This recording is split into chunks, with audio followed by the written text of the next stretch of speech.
우리는 지난 주일에 예수 초청잔치를 했습니다. 예수 초청잔치를 하는 이유는 바로 우리가 믿는 예수님, 그분은 하나님의 아들이시고 우리의 죄를 위해서 십자가에 죽으셔서 우리의 죄를 용서하시고 또 죽음으로 끝난 것이 아니라 예수님은 부활하셔서 승리자가 되시고 하나님의 예언과 약속을 완성시킨 분으로 그 예수님을 전하고자 우리 예수 초청잔치를 했습니다. 마찬가지로 우리 기독교는 예수님의 죽으심과 부활로 인하여 생긴 주님을 따르고 부활하신 승리의 예수님을 믿는 사람들입니다. 예수님의 죽으심과 부활은 뗄래야 뗄 수가 없죠. 죽음이 있어야 부활이 있는 것입니다. 그러나 예수님 당시부터 수많은 예수님에 대한 음해와 공격을 받아왔습니다. 그것은 예수님이 십자가에서 죽지 않았다, 또는 예수님이 십자가에 죽으셨으나 부활은 이루어지지 않았다라는 이야기입니다. 저 책은 지금도 시중에 팔리고 있는 예수는 십자가에서 죽지 않았다라는 책입니다. 이 책에서 저자들은요, 예수님이 십자가에서 죽지 않았기 때문에 부활은 없었다라고 주장합니다. 이들의 주장은 예수님이 십자가에서 죽지 아니하고 실신 상태로 내려졌다, 이런 주장이에요. 이미 아까 말씀드린 것처럼 예수님의 초대 교회 때부터 그런 주장을 계속해 왔습니다. 또 이런 주장만 해도요, 책을 써도 돈을 법니다. 그런데 한 가지, 이런 주장하는 사람들의 공통점은 예수님이 십자가에 매달린 그 사실은 믿는다라는 거예요. 예수님이 십자가에 매달린 것은 믿는데 예수님이 십자가에 죽지 않았거나 죽었는데 제자들이 시신을 빼돌리고 예수님이 부활했다라고 한다, 이렇게 말한다는 사실이에요. 그러니까 예수님을 부정하는 사람들이 놀랍게도 예수님의 십자가형은 믿고 있으나 예수님의 죽음과 부활을 못 믿겠다는 것이죠. 그것을 믿었으면 바로 여러분과 이 자리에 함께 있었을 겁니다. 자, 그렇다면 예수님 당시에 그 십자가 처형 현장에 있었던 사람들, 또 제자들의 기록인 성경은 뭐라고 말씀하시는가? 그것이 중요하지 않겠어요? 오늘 마태복음 27장 전체는요, 그 예수님이 십자가에서 일어난 일들, 마지막 예수님의 죽으심에 대해서 상세히 기록하고 있습니다.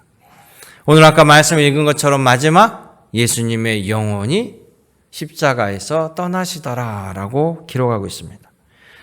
예수님은 로마 제국에 의해서 십자가형, 처형을 당하시고 로마의 백부장, 그 사형장의 총책임자였던 백부장이 예수님의 사망을 확인합니다.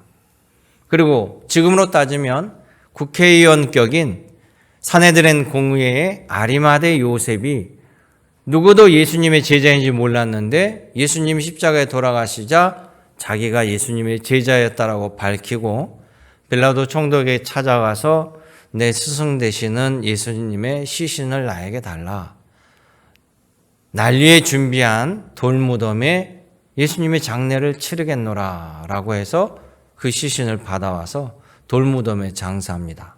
그리고 그들은 두려워서 예수님의 무덤을 군병들을 통해서 3일간 굳게 지키겠습니다. 왜? 예수님께서 내가 3일 만에 다시 살아나리라, 그 소리를 기억하고 있기 때문입니다. 그래서 군인들이 밤낮으로 시신을 도둑맞지 않게 지켰다라고 기록하고 있습니다.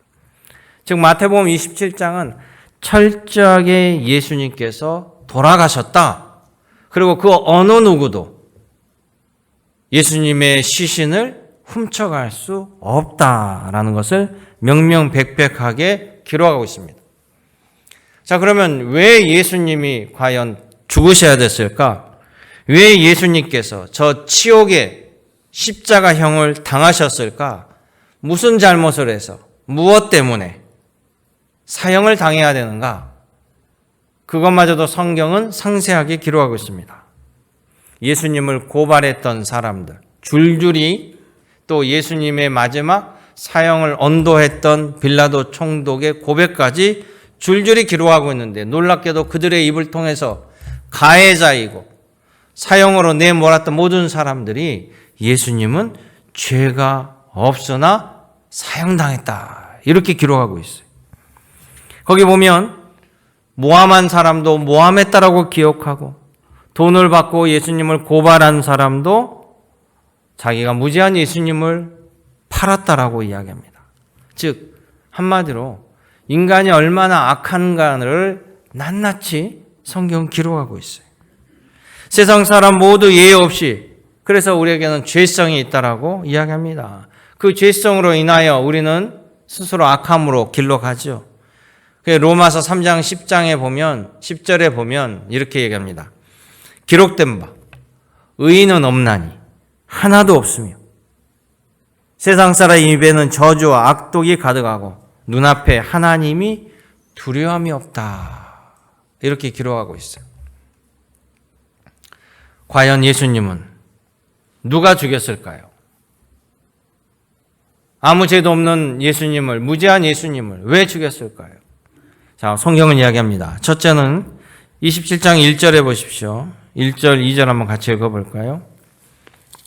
새벽에 모든 대제사장들과 백성의 장로들이 예수를 죽이려고 함께 의논하고 결박하여 끌고 가서 총독 빌라도에게 넘겨주리라. 아멘. 모든 대제사장 예외 없이 백성의 장로들이 예수를 죽이려고 의논한, 목적이 죽이려는 거예요. 잘못이 있어서 하는 것이 아니라 일단 결론이 정해져 있습니다. 예수를 죽이려고 여러 가지 방법을 연구하던 중에 빌라도 총독에게 고발을 하는 겁니다. 모함을 하는 거죠. 지금으로 따지면 반란군의 수괴로 고발을 하게 됩니다. 자, 그런데 이 고발하는 사람이 누구냐? 로마 제국의 열렬한 충성한, 정말 로마 제국 체제를 지키는 사람들이냐? 그들에게서는 나라가 전복되거나 반란군이 일어나면 안 되겠죠. 그런데 그게 아니에요. 오히려 식민지 상태에 있던 유대인들, 독립을 꿈꾸는 그들이 오히려 로마 제국에 대항하는 반란군의 수괴로 예수님을 고발하는 거예요. 자, 대제사장은 누굽니까? 하나님을 알고 하나님을 믿고 백성들의 죄를 하나님께 용서해달라고 제사를 지내는 책임자예요. 백성의 장로들은 하나님의 말씀 따라 백성들을 가르치고 인도하는 사람들이에요. 그 사람은 누구보다도 하나님의 말씀을 잘 알고 있고 하나님의 말씀을 잘 알기 때문에 하나님의 예언을 꿰뚫고 있는 사람들입니다. 그래서 예언으로 말씀하신 것처럼 그리스도가 오신다라는 사실도 알고 있기 때문에 그리스도가 오시면 먼저 알아봐야 돼요. 그런데 그들은 그리스도를 십자가에 못 박아 죽게 했습니다. 우리는 답을 알죠. 우리는 예수님이 그리스도라는 걸 알고 있습니다. 그럼 그 당시에는 몰랐어요. 몰랐는데 이 사람들은 가장 잘 알 수 있는 위치에 있는데 예수님을 몰랐다라는 거예요. 그러면 두 가지입니다. 그 당시로 돌아가 보면 예수님이 가짜이거나, 두 번째는 예수님이 진짜라면 이들이 예수님을 몰라보는 경우잖아요. 두 가지 경우예요. 그런데 지금 우리는 후대에 살기 때문에 모든 것이 명명백백하게 밝혀졌기 때문에 예수님이 가짜가 아니고 그리스도이다라는 사실을 알게 됐어요. 그러면 결론적으로 대제사장과 바리새인들이 틀렸다라는 것을 알 수 있죠. 자, 그들은 왜 틀렸을까? 왜 몰랐을까? 그들의 신앙과 믿음이 기득권에 의해서 타락하고 변질된 거예요. 자기들 것을 지키려는 것이기 때문에 하나님 말씀, 하나님의 말씀에 대한 해석, 모든 것은 자기네들이 전권을 가지고 자기네가 결론을 내려주면 그것이 답입니다. 그런데 예수님은 그들을 책망했어요. 틀렸다고 했습니다. 이들은 인정하지 않아요. 그러니까 예수님을 그리스도로 여기지 아니하고 눈에 가시처럼 생각해서 그들을 예수님을 죽이려고 예수님의 제자 가룟 유다를 돈으로 매수하여서 로마 총독에게 반란군의 수괴로 고발한 거예요. 그러니까 빌라도 총독이 모든 것을 조사해서 예수님에게 묻지요. 당신이 유대의 왕입니까? 반란군의 수괴가 맞습니까? 그렇게 물어본 거예요. 그래서 예수님이 당신이 유대인의 왕이야, 그것을 계획했느냐라고 물어보는 이유가 거기 있는 거예요. 타락하고 부패한 자신들의 기득권을 위해서 대제사장과 백성들의 장로는 예수님을 죽였어요. 참으로 악하죠. 또한 예수님의 제자였던 가룟 유다, 그렇게 예수님에게 은혜를 받고 말씀의 깨달음을 받고 수많은 기적과 놀라움을 경험했는데도 불구하고 가룟 유다는요, 예수님의 죄가 없음에도 은 30냥 돈에 넘어가서 팔았습니다. 가룟 유다 스스로 자기가 무지한 죄가 없는 분을 팔았다라고 고백해요. 마태복음 27장 4절에 보면 자신이 고발하고 넘겨서 예수님이 십자가의 죽음에 이르자 그제서야 양심의 가책을 느끼고 후회합니다. 내가 이 돈 은 30에 눈이 멀어서 내 스승 예수님을 팔았다라니. 그래서 그 돈을 가지고 자기를 매수한 대제사장을 찾아가서 그 돈을 돌려줍니다. 그러면서 뭐라고 얘기하냐면요, 27장 4절에 보면 내가 무지한 피를 팔고 죄를 범했습니다. 가룟 유다가 그렇게 얘기해요. 그랬더니 그들이 누구입니까? 가룟 유다를 매수했던 대제사장들이 이르되 그게 우리랑 무슨 상관이야? 네가 그 일을 했잖아. 우리가 얘기했어도 네가 안 하면 될 거 아니야. 근데 너가 했잖아. 우리랑 상관없어. 그러니 이 죄는 우리 잘못이 아니고 너가 받아야 돼. 이렇게 기록하고 있어요. 얼마나 악한 모습입니까? 우리가 볼 수 있는, 우리가 이 땅에서 보는 악한 자들의 모습과 똑같아요. 바로 이들의 악독한 모습이 우리의 죄성을 가진 우리의 모습이라는 사실을 기억해야 됩니다. 두 번째는 누가 그러면 예수님을 죽였느냐? 그 당시에 로마 제국의 총독이었던 빌라도 총독과 로마 병사들이 예수님을 실제 죽였습니다. 그것은 로마 제국이 예수님을 죽인 것이죠. 부당한 국가 권력이 무지한 분을 죽인 겁니다. 여러분, 왕이나 대통령이요, 자신이 직접 사람을 죽이지 않고서도요, 권력을 이용해서 명령 하나로 사람을 죽일 수 있습니다. 우리는 최근에 러시아와 우크라이나의 전쟁 상황을 보고 있습니다. 그 전쟁 가운데 희한한 일을 봤어요. 푸틴 대통령이 아주 믿고 쓰는 용병대장 프리고진, 러시아 군인들에게 차마 명령하기 어려운 아주 잔인한 일들을 처리하는 용병대장 프리고진이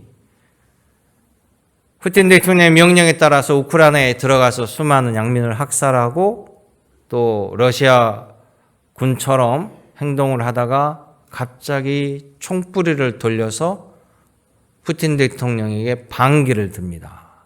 그리고 러시아로 진격을 합니다. 여러분들 그 뉴스를 생생하게 보았죠. 결국 그 프리고진은 어떻게 됐습니까? 비행기 격추로 제거됐습니다. 현대 국가는요, 억울해도 개인들의 보복을 금지합니다. 그래서 피해자가 너무 억울해서 보복을 하면 오히려 그 피해자를 감옥에 넣죠. 보복을 금지하는 이유는 사회 질서와 정의를 지킨다는 국가의 명목으로 그렇게 합니다. 그런데 국가가 과연 항상 정의롭냐, 정의로운가를 생각해 보십시오. 국가 권력이 과연 정의로울까요? 국가 권력을 쓰는 사람도 사람들입니다. 국가 권력을 행사하는 자리에 있는 사람이 어떻게 그것을 쓰느냐에 따라서 정의로울 수도 있고 타락할 수도 있습니다. 문제는 사람이죠. 빌라도 총독 예수님을 고발한 유대인들을 향해서요, 최종 자기가 조사해보고, 빌라도 총독은 책임자입니다. 법적으로 책임자죠. 유다 국가의, 유다라는 나라의 식민지를 통치하고 있는 로마 제국의 최고의 수장이에요. 그가 검토하고 조사해서 결론이 예수님은 무죄다라는 거예요. 빌라도가 백성들에게 얘기합니다. 예수는 무죄다. 그런데도 빌라도 총독은 예수님을 풀어주지 못하고 밀란이 일어났고 백성들을 두려워하여 예수님을 십자가에 결국 처형시킵니다. 그러면서 뭐라고 얘기했냐면요. 나는 반대했으나 너희가 원해서 어쩔 수 없이 내가 일을 할 수밖에 없다. 그러면 자기 손을 씻어요. 그러면서 너희가 이 죄를 받아라. 아까 대제사장들의 모습과 똑같죠. 이렇게 비겁하고 악한 모습을 보여줍니다. 그런데 여러분, 로마 제국 자체가요, 그런 악행을 저지르는 나라예요. 그런 나라에 무슨 정의와 공의가 있겠습니까? 군대 힘으로 다른 나라를 정복한 나라가 바로 여러분 제국이에요. 제국. 수많은 다른 나라들 침공해서 식민지를 삼고 그 식민지 삼은 나라의 모든 것들을 수탈하고 빼앗아가고 약탈하는 나라가 제국이에요. 우리나라를 식민 통치했던 일본은 제국이잖아. 일본 제국. 또 수많은 세계 곳곳에 자기의 식민지를 만들어서 해가 지지 않은 나라 영국을 대영 제국이라고 합니다. 아프리카 수많은 곳에 식민지를 둔 프랑스 제국이라고 하죠. 독일 제국, 이태리 제국. 그런데 재미있는 사실은 여러분, 왜 우리나라도 제국일까요? 대한제국. 도대체 어느 곳에 식민지가 있어서 우리나라가 대한제국입니까? 식민지가 있어야만 제국이라니까요. 그런데 왜 우리나라는 제국이라고 했을까요? 제주도에서 목회하는 목사님이 제주도의 슬픈 역사를 쫙 이야기하시면서 그 얘기를 하더라고요. 여러분, 목사님, 왜 우리나라가 대한제국인지 아세요? 모르죠. 생각해 보니까 식민지가 없는 것 같은데 바로 제주도가 식민지였습니다. 우리나라의 왕들, 조선시대 왕들이나 그 생각은 제주도는 우리나라 국민이 아니었어요. 식민지 국가였어요. 그러니까 맨 수탈하고 약탈하고 수많은 범죄가 벌어진 곳이 제주도예요. 피해 역사, 눈물의 역사가 제주도 사람들은 그래서 한을 품고 살아갑니다. 놀랍죠? 성경은 우리들에게 악한 본성을 보게 하여 주십니다. 그게 국가든 개인이든 조직이든 결국에는 사람들의 움직이기 때문에 그 사람들의 악한 본성을 이렇게 얘기해요. 전도서 7장 20절에 선을 행하고 죄를 범하지 아니하는 의인은 세상에 없도다. 창세기 8장 21절에는 사람이 마음이 계획하는 바가 어려서부터 악함이라. 인간들의 모여서 생각하는 계획들이 늘 악한 길로 간다라는 거예요.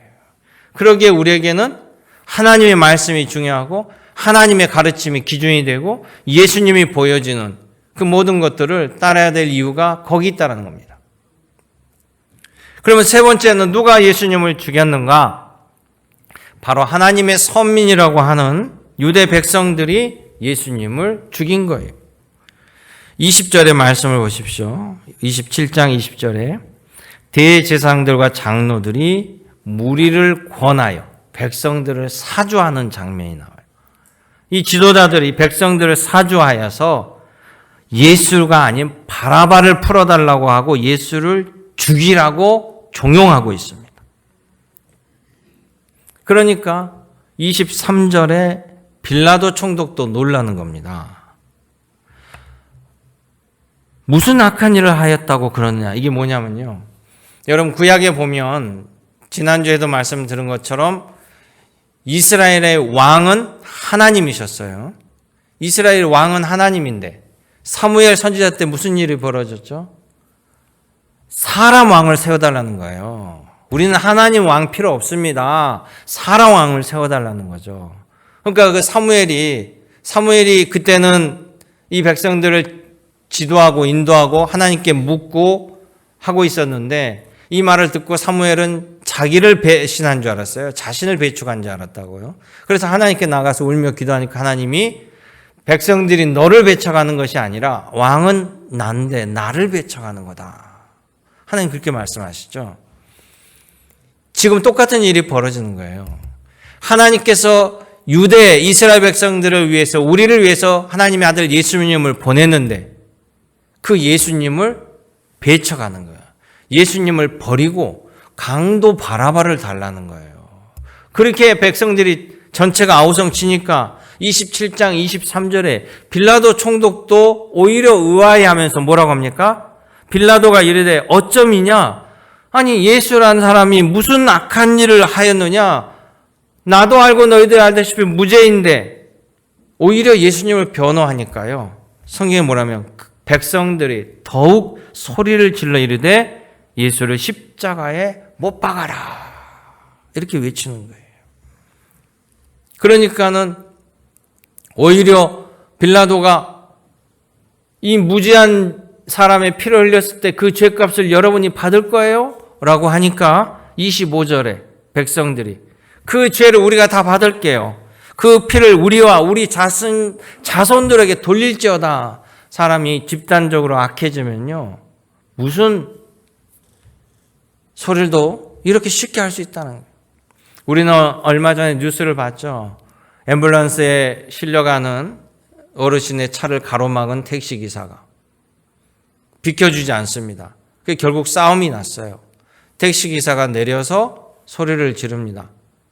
그러니까 앰뷸런스 기사와 가족들이 내려서 지금 아버지가 쓰러져 있고 이 남편이 죽기 직전이니 빨리 병원으로 옮겨야 된다라고 제발 길을 열어달라고 해도 이 사람이 끝까지 길을 열어주지 않아요. 그러면서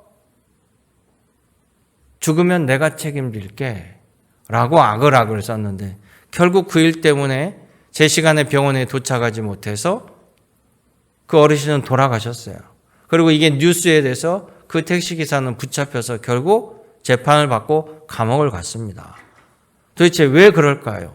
남도 살지 못하게 죽이고 자기도 감옥에 가면서 큰 소리를 뻥뻥 치는 그 악한 모습을 우리는 이해하기 어렵지만 그게 우리들의 모습이에요. 악의 바친의 모습.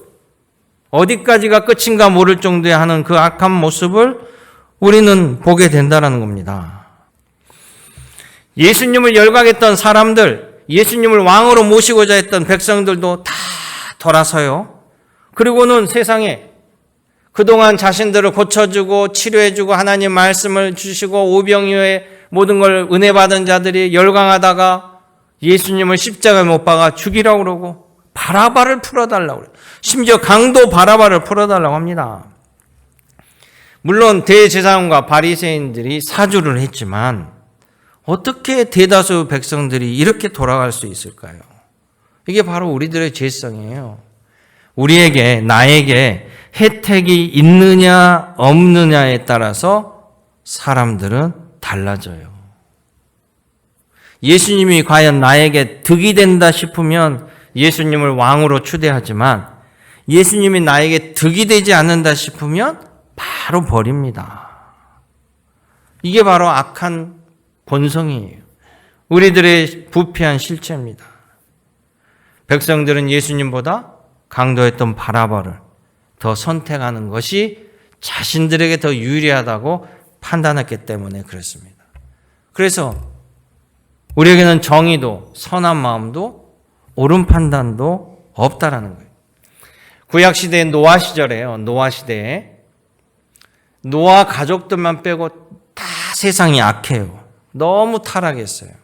너무 악하고 제멋대로 살고 하나님을 알지 못하고 부패하니까 하나님이 그 모습을 보시고 한탄을 합니다. 하나님께서 사람을 지으신 걸 최초로 후회하시고요. 한탄하시면서 물로 심판하시기로 작정해요. 그러면서도 하나님은 끝까지 호의를 베풉니다. 하나님이 끝까지 호의를 베푸는 게 뭐냐면 물로 심판을 내리는데 그래도 마지막 돌이키는 사람들을 건지고자 큰 배를 짓게 만들어요. 노아의 가족이요. 그 배를 짓기 위해서 120년 동안 짓습니다. 노아 가족만 타려고 했으면요. 10명도 안 되는 노아 가족만 타면 큰 배를 지을 필요가 없어요. 그런데 노아의 방주는 축구장 여러 개를 합친 것만한 어마어마한 큰 사이즈입니다. 그래서 120년을 지었어요. 그러면서 그 배를 지으면서 하나님이 심판의 때가 물로 다가오니 제발 돌이키고 이 구원 배를 타라. 타면 낫게 된다. 살게 된다라고 아무리 외쳤는데 그 큰 배에 하나님이 예비한 동물들과 노아의 가족들만 탔다라는 사실이에요. 그 당시 사람들은 전부 다 하나님의 호의를 무시하고 조롱하고 그 배를 타지 않았습니다. 그리고 물로 결국에는 심판을 받았습니다.